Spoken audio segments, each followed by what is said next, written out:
জুলাই বিপ্লবে ১৪ শতাধিক মানুষকে হত্যা করা হয়েছে জাতিসংঘের প্রতিবেদন। শেখ হাসিনার সরাসরি নির্দেশে চালানো হয় হত্যাযজ্ঞ। পিরোজপুরের বিভিন্ন নদীতে সেতু নির্মাণে অকার্যকর ১১টি ফেরি পন্টন।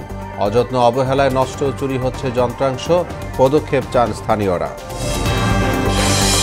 ইলিশের ভান্ডার বরগুনার বিষখালী নদী এখন ইলিশ শূন্য। ডুবোচর প্লাস্টিক বর্জ্য মূল কারণ, দূষণ বন্ধে ব্যবস্থার দাবি।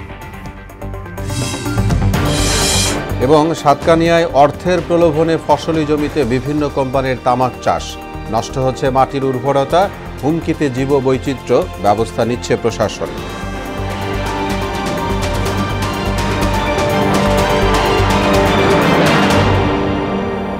আসসালামু আলাইকুম, আমন্ত্রণ মোহনা সংবাদে। এতক্ষণ শুনছিলেন শিরোনাম, আপনাদের সঙ্গে আছি মোহাম্মদ ওয়ালিউল্লাহ। এবার বিস্তারিত। জুলাই বিপ্লবে ১১৮ শিশুসহ ১৪০০র বেশি মানুষকে হত্যা করা হতে পারে বলে জানিয়েছে জাতিসংঘ। সংস্থার ফ্যাক্ট ফাইন্ডিং প্রতিবেদনে এ তথ্য প্রকাশ করা হয়েছে। এতে বলা হয় যে স্বয়ংক্রিয় ও আধা স্বয়ংক্রিয় রাইফেলের বুলেটে মারা গেছে ৬৬% মানুষ। ক্ষমতায় টিকে থাকতে মানবাধিকার লঙ্ঘন সহ এমন হত্যাযজ্ঞ চালানো হয় শেখ হাসিনার সরাসরি নির্দেশে। বিস্তারিত কাজী শাহরিনের রিপোর্টে। গেল বছরের জুলাই আগস্টে বৈষম্য বিরোধী ছাত্র আন্দোলন চলাকালে মানবাধিকার লঙ্ঘনের তদন্ত প্রতিবেদন প্রকাশ করেছে জাতিসংঘের ফ্যাক্ট ফাইন্ডিং মিশন। এতে ১ জুলাই থেকে ১৫ আগস্টের মধ্যে ১০০৪ শতাধিক মানুষকে হত্যার আশঙ্কা করেছে সংস্থাটি। নিহতদের ১২ থেকে ১৩% শিশু। প্রতিবেদনে ভুক্তভোগী, প্রত্যক্ষদর্শী, চিকিৎসক এবং ঊর্ধ্বতন কর্মকর্তাদের সঙ্গে ২.৫ শতাধিক সাক্ষাৎকারের পাশাপাশি ডিজিটাল তথ্যের পৃথক অংশ তুলে ধরা হয়েছে। ক্ষমতা আঁকড়ে রাখতে হত্যাযজ্ঞ, মানবাধিকার লঙ্ঘন সহ শেখ হাসিনার নেতৃত্বে আওয়ামী লীগ সরকার নৃশংসতা চালায় বলে প্রতিবেদনে বলা হয়েছে। রিপোর্টে বলা হয়, ১৯ জুলাই থেকে বিক্ষোভ শেষ হওয়া পর্যন্ত বিজিবি, র্যাব এবং পুলিশ ঢাকা এবং অন্যত্র বিক্ষোভকারীদের ওপর নির্বিচারে প্রাণঘাতী গুলি চালায়। কিছু ক্ষেত্রে নিরাপত্তা বাহিনী ইচ্ছাকৃতভাবে নিরস্ত্র বিক্ষোভকারীদের খুব কাছ থেকে গুলি চালিয়ে হত্যা করে। বিক্ষোভ দমনের কৌশল হিসেবে রাজনৈতিক নেতৃত্ব এবং ঊর্ধ্বতন নিরাপত্তা কর্মকর্তাদের নির্দেশনায় শত শত বিচার বহির্ভূত হত্যাকাণ্ড, নির্বিচারে গ্রেফতার ও আটক সহ অকথ্য নির্যাতন চালানো হয়েছে। প্রতিবেদন অনুযায়ী বাংলাদেশের সাবেক সরকার এবং নিরাপত্তা ও গোয়েন্দা সংস্থা সহ আওয়ামী লীগ সংশ্লিষ্টরা জুলাই গণঅভ্যুত্থানে গুরুতর মানবাধিকার লঙ্ঘনের ঘটনায় জড়িত ছিল। প্রতিবেদনে বলা হয়েছে, অন্তর্বর্তী সরকারের প্রধান উপদেষ্টা মোহাম্মদ ইউনূসের অনুরোধে জাতিসংঘের মানবাধিকার কার্যালয় সেপ্টেম্বর মাসে একটি দল বাংলাদেশে পাঠায়, যার মধ্যে মানবাধিকার অনুসন্ধানকারী, একজন ফরেনসিক চিকিৎসক এবং একজন অস্ত্র বিশেষজ্ঞ অন্তর্ভুক্ত ছিলেন, যাতে প্রাণঘাতী ঘটনার বিষয়ে একটি স্বাধীন ও নিরপেক্ষ তথ্য অনুসন্ধান পরিচালনা করা হয়। কাজী শাহরিন, মোহনা সংবাদ। বিশেষ অভিযান অপারেশন ডেভিল হান্টে নতুন করে আরও ৫৯১ জনকে গ্রেপ্তার করেছে যৌথ বাহিনী। এ নিয়ে বুধবার পর্যন্ত বিশেষ এ অভিযানে ২৮৪৯ জনকে গ্রেপ্তার করা হলো। গত সন্ধ্যায় এ তথ্য জানিয়েছে পুলিশ সদর দপ্তর। এদিন স্বরাষ্ট্র উপদেষ্টা জাহাঙ্গীর আলম চৌধুরী ঘোষণা দিয়েছেন, দেশ ডেভিল মুক্ত না হওয়া পর্যন্ত অপারেশন ডেভিল হান্ট চলবে। এ নিয়ে আরও জানাতে ময়মনসিংহ থেকে আমাদের সঙ্গে যোগ দিবেন সহকর্মী রুবায়েত বাপ্পি। বাপ্পি, অপারেশন ডেভিল হান্টের সবশেষ কি তথ্য ময়মনসিংহের আছে আপনার কাছে, সেটি জানতে চাই।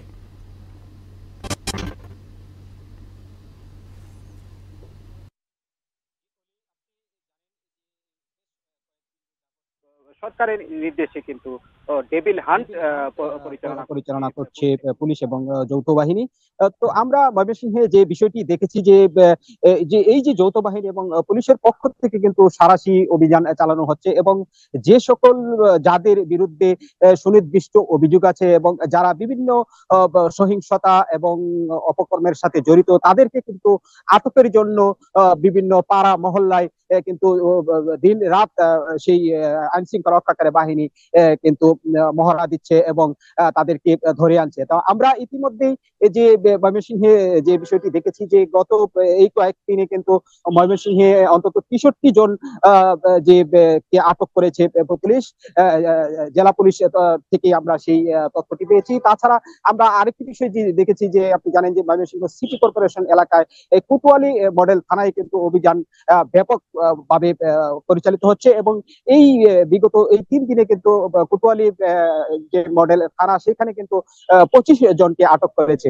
তো আমরা কোতোয়ালি মডেল থানার যে অফিসার ইনচার্জ শফিকুল ইসলাম খান ওনার সাথে কিন্তু আমরা প্রতিদিনই কথা বলি, তিনিও কিন্তু আমাদেরকে বিভিন্ন তথ্য দিয়ে সহযোগিতা করছেন এবং যেটি বলছেন যে সরকার যতদিন চাইবে ততদিন কিন্তু এই ডেভিল হান্ট অপারেশন চলবে। তো এই হান্টের যে প্রভাব সেই প্রভাবটি কিন্তু ইতিমধ্যে আমরা সাধারণ মানুষের মাঝে পড়তে দেখেছি যে সাধারণ মানুষ যেটি বলছেন যে এখন কিছুটা স্বস্তি ফিরে এসেছে।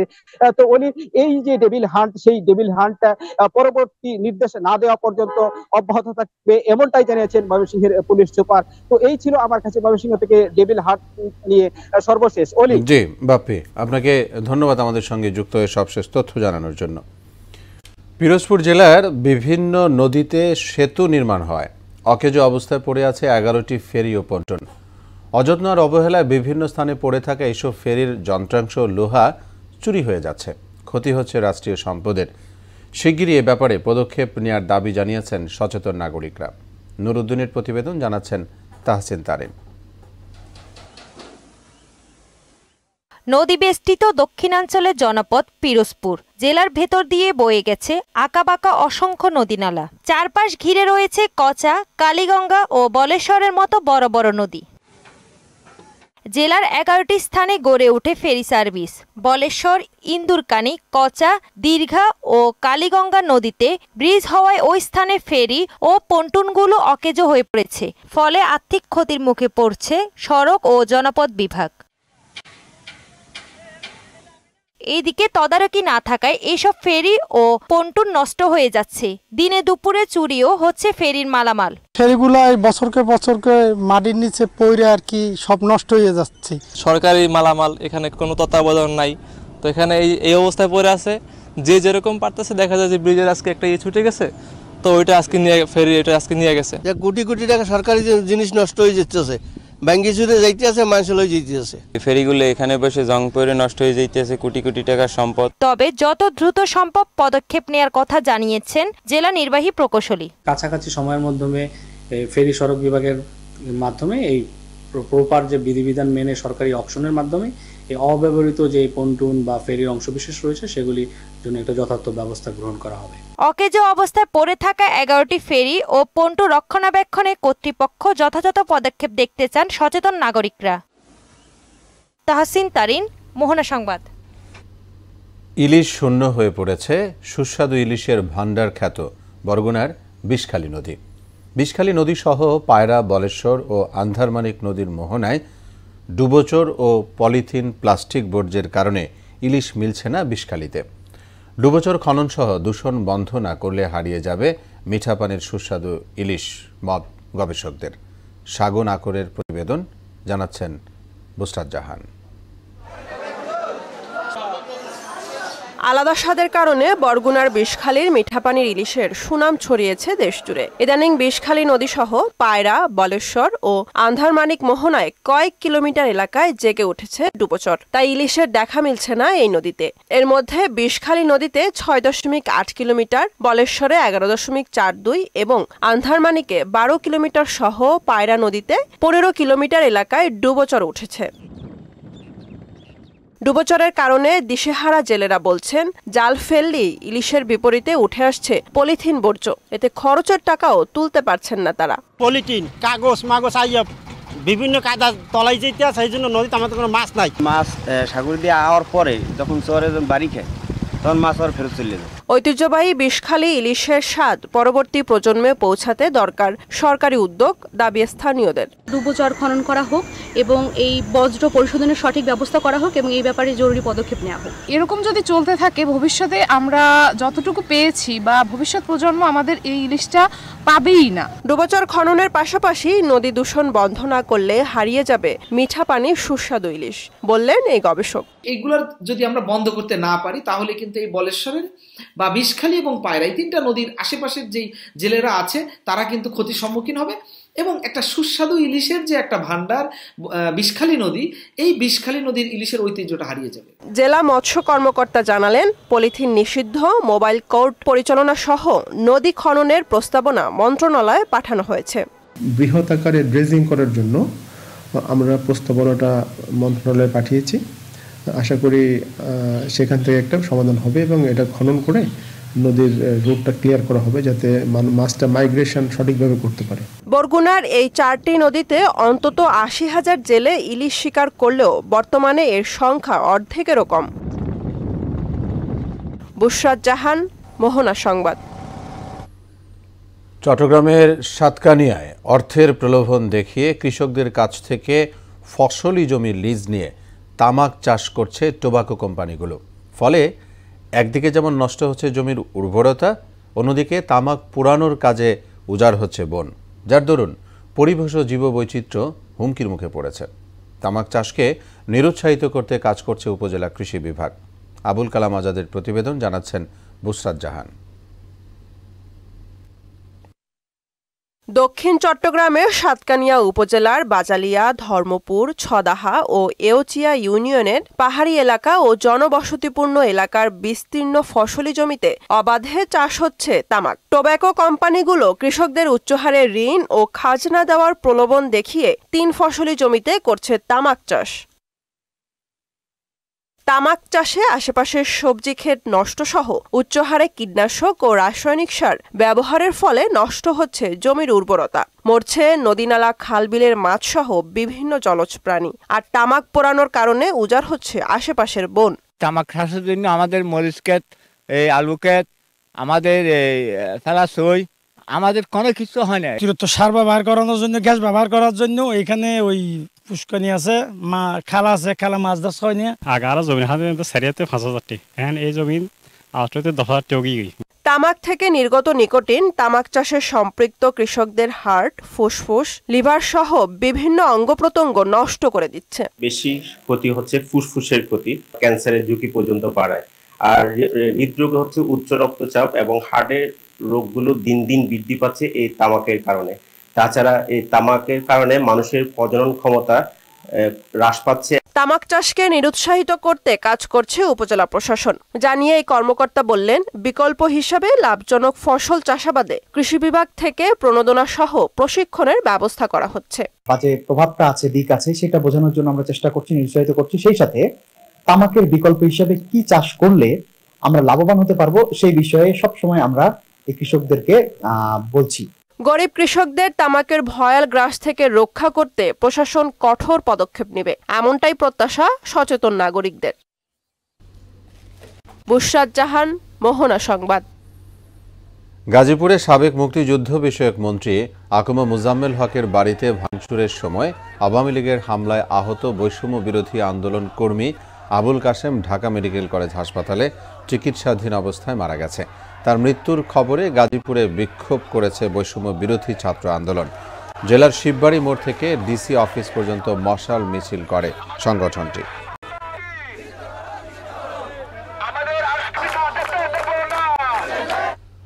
দেশের বাইরের খবর। দীর্ঘ 15 মাসের বর্বরতার পর গাজা ভূখণ্ডে বর্তমানে চলছে যুদ্ধবিরতি। তবে গত 19 জানুয়ারি যুদ্ধবিরতি কার্যকর হওয়ার পর থেকে গাজায় ইসরায়েলের হাতে নিহত হয়েছেন শতাধিক ফিলিস্তিনি। এছাড়া আহত হয়েছেন আরও 8 শতাধিক মানুষ। এছাড়া গাজার ধ্বংসস্তূপ থেকে 641 ফিলিস্তিনির লাশ উদ্ধার করেছে, যার মধ্যে প্রায় 197 জনের পরিচয় এখনও শনাক্ত করা যায়নি। এদিকে লিবিয়ার উত্তরাঞ্চলীয় উপকূলে ইউরোপীয় একটি নৌকা ডুবে পাকিস্তানের 16 অভিবাসন প্রত্যাশীর মৃত্যু হয়েছে। জীবিত উদ্ধার করা হয়েছে 37 জনকে, আর 12 জন এখনও নিখোঁজ রয়েছে। খেলার খবর। ক্রিকেট।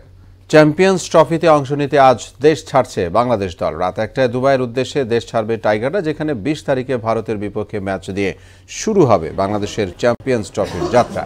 তার আগে 17 তারিখ পাকিস্তান শাহিনসের বিপক্ষে একটি ওয়ার্ম আপ ম্যাচ খেলবে শান্ত বাহিনী। দুবাইয়ে ভারতের বিপক্ষে ম্যাচের পর পাকিস্তানের রাওয়ালপিন্ডির উদ্দেশ্যে দুবাই ছাড়বে বাংলাদেশ দল, যেখানে গ্রুপের অন্য দুই প্রতিপক্ষ পাকিস্তান ও নিউজিল্যান্ডের বিপক্ষে খেলবে। দেশ ছাড়ার আগে 8 থেকে 12 ফেব্রুয়ারি পর্যন্ত মিরপুরের মাটিতে অনুশীলন পর্ব সারে শান্ত তাসকিনরা। দর্শক, এ পর্যায়ে সবাইকে আমন্ত্রণ জানাচ্ছি সংবাদপত্রের পর্যালোচনা ভিত্তিক পত্রিকার চোখে দেশ অনুষ্ঠানে।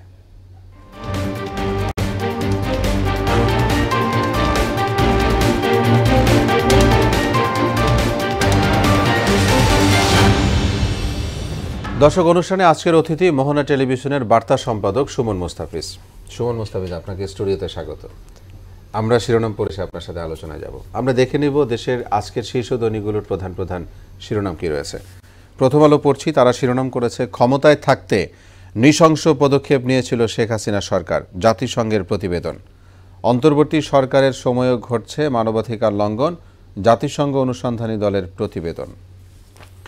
ইত্তেফাক, অবিশ্বাস্য বিভৎস আইয়ামে জাহিলিয়া প্রতিষ্ঠা করেছিল, 3টি আয়নাঘর পরিদর্শনে গিয়ে প্রধান উপদেষ্টা। আন্দোলন দমাতে হাসিনা সরকার গুরুতর মানবাধিকার লঙ্ঘন করেছে, জাতিসংঘের অনুসন্ধান দলের প্রতিবেদন। সমকালের শিরোনাম দেখব, হাসিনার গোপন বন্দিশালার বর্বরতা এলো প্রকাশ্যে। আওয়ামী লীগ সব ক্ষেত্রে আইয়ামে জাহিলিয়া প্রতিষ্ঠা করেছিল, প্রধান উপদেষ্টার প্রতিক্রিয়া। নির্বাচন সামনে রেখে ইসির সঙ্গে বসছেন ডিসিরা। রোমহর্ষক আয়নাঘর প্রকাশ্যে।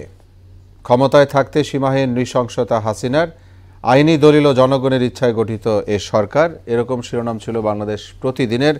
রয়েছে যুগান্তর দেখব, জাতিসংঘের কাঠগড়ায় হাসিনা, মানবতা বিরোধী অপরাধ ও নির্বিচার হত্যায় অভিযুক্ত। ভয়ঙ্কর আয়নাঘর দেখল বিশ্ব। বণিক বার্তা, আয়ের আগেই কর ব্যবসার বড় বিড়ম্বনা। আলোচনায় আসতে পারে বাংলাদেশ ইস্যু, ডোনাল্ড ট্রাম্প ও নরেন্দ্র মোদী বৈঠক আজ। দুবাই গেলেন প্রধান উপদেষ্টা, world government summit. The Daily Star, Hasina oversaw July protest killing United Nations. আমরা শিরোনামগুলো দেখে নিলাম, আপনার সাথে আলোচনা করব বলেই শিরোনাম দ্রুত পড়ে চলে আসছি। আমরা গতকালকের যে একটি জাতিসংঘ দুটির প্রতিবেদন প্রকাশ করা হয়েছে, তারপরে সেই রেশেই আজকে শিরোনাম আসছে সবগুলো পত্রিকার কাছাকাছি শিরোনাম দিয়ে। আমি প্রথম আলো শিরোনামটা যদি পড়ি, ক্ষমতায় থাকতে নৃশংস পদক্ষেপ নিয়েছিল শেখ হাসিনা সরকার, এটি জাতিসংঘের প্রতিবেদন। জি, আপনার কাছে চলে যেতে জাতিসংঘ মানবাধিকার কমিশনের প্রতিবেদন। এরা দুদিন আগেই ঘোষণা দিয়েছিল সংস্থাটি যে মানে গতকালের শিডিউল ছিল যে প্রতিবেদন প্রকাশ করবে। তো এখন এটা নিয়ে আমাদের দেশের মধ্যেও তো এই সময়ের মধ্যে 5 আগস্ট পরবর্তী সময়ের মধ্যে বিভিন্নভাবে বিভিন্ন তথ্য উপাত্ত এসছে, হ্যাঁ, যা থেকে মোটামুটি মানে একটা ধারণা সব মানুষের কাছেই পৌঁছে গেছে আর কি, এই বিগত সরকারের নৃশংসতা নিয়ে। ক্ষমতায় টিকে থাকার কারণে যে নৃশংসতাটা ছিল সেটা আমরা স্বাভাবিকভাবে যদি বলি, আমরা সবাই জানি যে গণমাধ্যমের গলা চেপে ধরা হয়েছিল। এমনি কোনো কিছু বলা হতো না, কিন্তু বিভিন্ন সংস্থা দিয়ে, হ্যাঁ, সরকারের বিভিন্ন সংস্থা দিয়ে ফোন করা হতো আমাদেরকে, পরোক্ষভাবে ধমকানো হতো কোনটা যাবে কোনটা যাবে না, কোন নিউজটা করব কোনটা করব না, এগুলো তারা এক ধরনের ইনস্ট্রাকশন দিত। যে ব্যারিয়ারটা হয়তো এই যে আজকে যে ফোরামে যেভাবে বসে বলছি এইভাবে বলারও সুযোগ ছিল না তখন, সেটি তো ছিলই। তো এই সব কিছুর অর্থই হলো ক্ষমতায় টিকে থাকা, এবং সেই টিকে থাকার জন্য খুব পরিকল্পিত বেশ কিছু মানে ঘটনা ছিল, মানে যেগুলো সবগুলোই নৃশংসতার মধ্যে পড়ে। তো সেই বিষয়টি জাতিসংঘ মানবাধিকার কমিশন তারা নিজেরা নিজেদের মতো করে তদন্ত করেছে, তথ্য উপাত্ত সংগ্রহ করেছে, খোঁজ নিয়েছে, যেটি গতকাল প্রকাশ পেয়ে গেছে। আবার এর বাইরে যদি বলি আয়নাঘরের কথা, আয়নাঘর নিয়েও কিন্তু আমরা সরকার পতনের পরপরই আমরা জেনে গেছি, যখন বেশ আলোচিত একটি বিষয় ছিল। জি, আয়নাঘর থেকে ছাড়া পেয়ে বের হয়ে আসছেন এমন 1-2 জনের একেবারে প্রকাশ্য কথাবার্তা থেকে, 1-2 জন নয়, এমন অনেকজন ছিলেন যাদের কথাবার্তা থেকে আয়নাঘর, তার অবস্থান এবং সেখানকার মানে জীবন জীবিকা হ্যাঁ, তাদের সাথে বন্দীদের সাথে কী আচরণ করা হতো, কিভাবে তাদেরকে নির্যাতন করা হতো, সব কিছু পরিষ্কারভাবে চলে এসছে। তো সেই বিষয়টা একটি স্বীকৃত আন্তর্জাতিক সংস্থার মাধ্যমে গতকাল পরিষ্কারভাবে আরও জানানো হয়েছে। এইটিই মূল বিষয়। তো আর আয়নাঘরের বিষয়ে মানে কালকে প্রধান উপদেষ্টা 3টে জায়গায় মানে করেছেন, এই টর্চার সেলগুলো করেছেন, পরিদর্শন করেছেন উনি। হ্যাঁ, তো সেখান থেকে উনিও যেভাবে বলছেন যে এটি আইএমএ জাহেলিয়া প্রতিষ্ঠা করেছিল গত সরকার, তা আসলে এর চেয়ে মানে আর কি বিশেষণ দেওয়া যায় যে সেখানে মানে যেভাবে অত্যাচার নির্যাতন করা হতো, যেভাবে রাখা হতো, সংবাদপত্রে এসছে যে মানে কোনো রুমের যেখানে বছরের পর বছর আটকে রাখা হতো বন্দীদেরকে, বিভিন্ন জনকে, বিরোধী মতের লোকদেরকে, সেটা মানে মুরগির খাঁচার চেয়েও, মুরগির খোপের চেয়েও ছোট রুম। হ্যাঁ, সেখানে একজন মানুষ মানে দিনের পর দিন, মাসের পর মাস, বছরের পর বছর থেকে আসছেন। এগুলো সত্যি মানে ভাষায় বর্ণনা করা যায় না। এর জি, মানে কথা প্রসঙ্গে আপনার কথা শুনে যদিও আমাদের প্রসঙ্গ একরকম, বাট সেটা ইমোশনাল দিকেই মনে হয় আমরা চলে যাই। যে আপনি যেটি বলছিলেন যে মুরগির খোপের চেয়েও ছোট জায়গা, এতটা নির্যাতনই কি করতে হয়? ক্ষমতা হোক, কিছু চাওয়া হোক, পাওয়া হোক, ভিন্নভাবেও তো করা যায় নিশ্চয়ই। এখন এখানে যে বিষয়টি ছিল যে মানে সবচেয়ে ভয়াবহ এবং সবচেয়ে আতঙ্কের মানে ইস্যুটা ছিল নির্যাতনের মধ্যে যে গুম। একজন, তার আগে আমরা জানি যে এই যে আপনার র্যাপিড অ্যাকশন ব্যাটালিয়নের প্র্যাকটিস ছিল, কাউকে ধরে নিয়ে ফাঁকা জায়গায়, ফাঁকা মাঠে, হ্যাঁ মানে জনশূন্য জায়গায় নিয়ে গিয়ে এরকম গল্প শুনেছি যে তাকে ছেড়ে দেয়া হতো, যে যা তোকে ছেড়ে দিলাম, দৌড়া, পালা। সে দৌড় শুরু করলে তারপরে তাকে পেছন থেকে গুলি করে মারা হতো। এরকম মানে এগুলো তো এখন একরকম অনেকগুলো ঘটনা এমনভাবে প্রকাশ্য হয়ে গেছে যে সেগুলো ভিজুয়াল ঘটনার মতো। হ্যাঁ, তো সেইটা একটা চর্চা ছিল। সেইখানেও মানুষের মানে স্বজনদের, কাউকে ধরা হলো, ক্রস ফায়ারে দিয়ে মারা হলো, স্বজনরা একটা সান্ত্বনা পেতেন বা খুঁজতেন যে অ্যাটলিস্ট স্বজনের মরদেহটা, লাশটা তিনি পাচ্ছেন।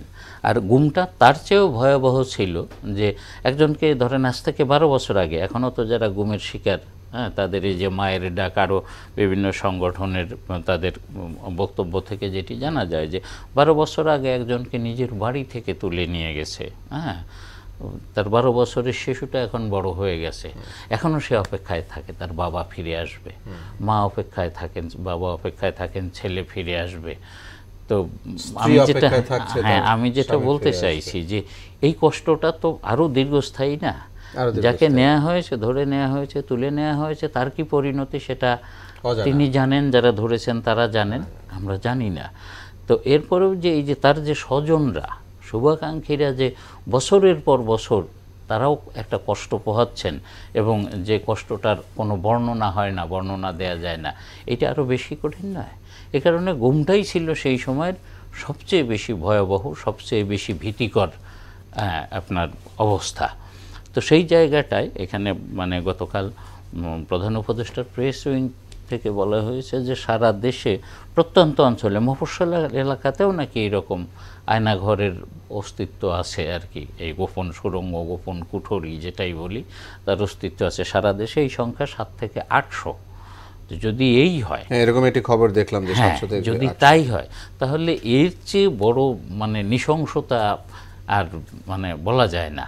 সেই বিবেচনায় বলতেই পারি আমরা যে যথার্থই বলছেন প্রধান উপদেষ্টা যে আইএমএ জাহেলিয়া বা আইএমএ জাহেলিয়াকে হার মানায় এমন ঘটনা এই আয়নাঘর বা এই শাস্তির ঘর, গোপন কুঠরি। ইভেন এই যে জুলাই আগস্টে যে বৈষম্য বিরোধী আন্দোলন, সেখানেও হিসেব আসছে যে প্রায় 1400 মানুষকে মারা হয়েছে। এটা তো খুব পরিষ্কার।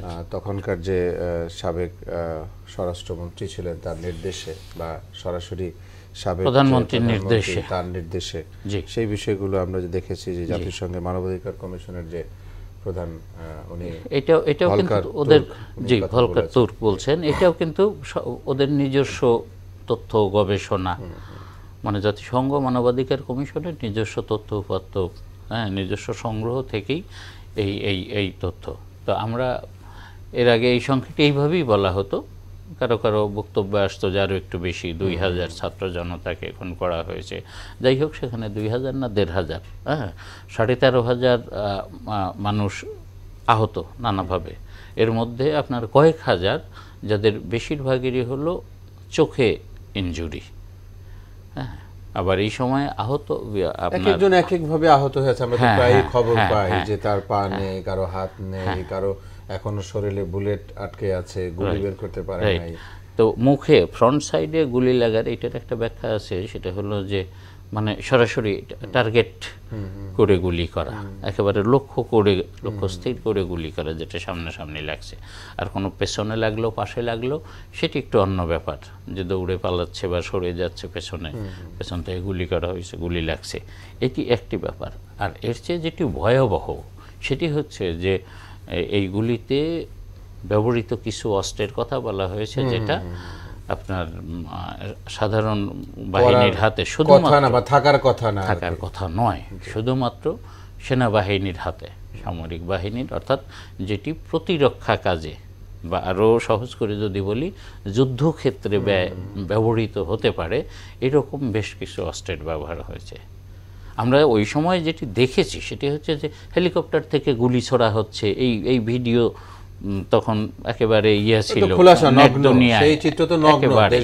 আমরা সবাই দেখেছি। হ্যাঁ, ধরে কাছে থেকে সামনাসামনি কাছে থেকে গুলি করা হয়েছে, ছেড়ে দেওয়া হয়েছে, হ্যাঁ, দৌড়ে পালাচ্ছে, তাকে 3 ফিট 5 ফিট দূরত্বে যাওয়ার পরে তাকে পেছন থেকে গুলি করা হয়েছে, পড়ে গেছে, পাখির মতো পড়ে গেছে। এরকম বেশ কিছু দৃশ্য। তো এখন তো দুনিয়াটা ভাই ওপেন, হ্যাঁ, এই নেটের যুগে দুনিয়াটা ওপেন, আপনি চাইলেই সব কিছু আড়াল করতে পারবেন না। এইরকম আমরা দেখেছি ওই সময়ে অনেক কিছু। এরপরে এখন যেটা মানে জাতিসংঘ মানবাধিকার কমিশনের যেটি রিপোর্ট, আমরা ধরে নিতে পারি যে বাংলাদেশের ইতিহাসের এটি একটি ঘৃণ্য, নৃশংস, হ্যাঁ, অনাকাঙ্ক্ষিত দলিল। এরকম একটি দলিল ঘটনার পুনরাবৃত্তি এই দেশ জাতি বিশ্ববাসী চায় না, বিশ্ববাসী কোথাও মানবাধিকারের এই লঙ্ঘন। হ্যাঁ, অবশ্যই অবশ্যই। আপনাকে অনেক ধন্যবাদ আজকে আমাদের সঙ্গে সময় দেওয়ার জন্য। দর্শক, আপনাদেরকেও ধন্যবাদ। এরই সাথে শেষ করছি মোহনা সংবাদ। যাবার আগে শিরোনামগুলো জানিয়ে দিব আরও একবার।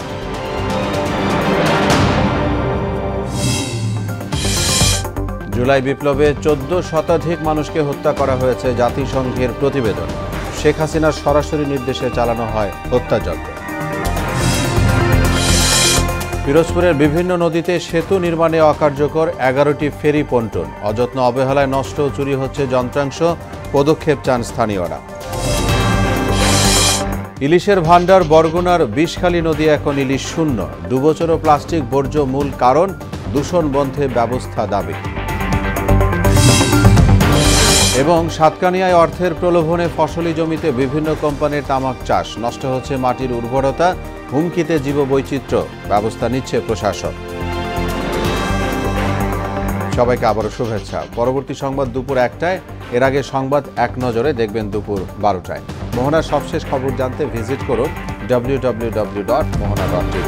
সংবাদ দেখতে পারেন ফেসবুক ও ইউটিউবে। এতক্ষণ সঙ্গে থাকায় ধন্যবাদ সবাই।